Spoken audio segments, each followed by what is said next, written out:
Imagine a world where firemen don't extinguish flames but ignite them, where the crackle of burning books is heard louder than any jungle roar. Welcome to Fahrenheit 451, Ray Bradbury's 1953 dystopian magnum opus where books are outlawed and the firemen burn any that are found. However, this was not Bradbury's first vision of a world in flames. In 1951, he wrote The Firemen, a short story which later became the seed for the novel. A few years earlier, he wrote Bright Phoenix, about a librarian defying a book-burning chief censor. These early sparks would ignite into Fahrenheit 451. Consequently, in a world where reading is outlawed and firemen burn books, Guy Montag wears the uniform of control but feels the pull of rebellion. Clarice, with her impossible questions, "Are you happy?" awakens him. Mild red drifts and screams, "Numb as the world burns."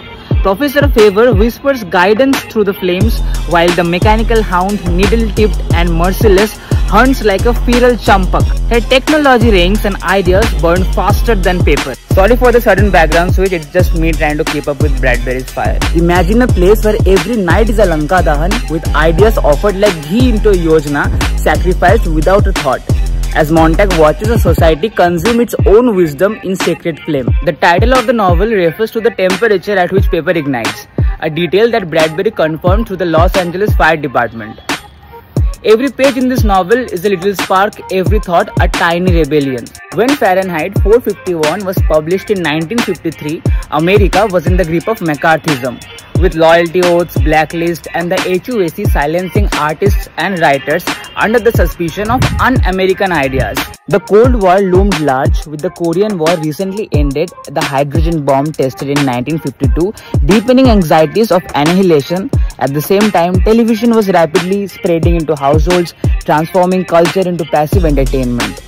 Abroad, memories of the Nazi book burnings of the 1930s and the Stalin censorship in the Soviet Union were fresh reminders of authoritarian control over knowledge. Against this backdrop, Bradbury's warning about eroded freedom, distraction, and enforced conformity felt chillingly immediate. Montag flees the city, a ghost among exiles, who carry the entire worlds in their heads. Behind them, the skyline crumbles in an atomic blaze. But out of ruin, something flickers, a chance to start again. Ideas, memories, stories live in the margins, in the minds of the few who remember, in the hope of the world bold enough to read again. I am Odhiraj, your literary sidekick.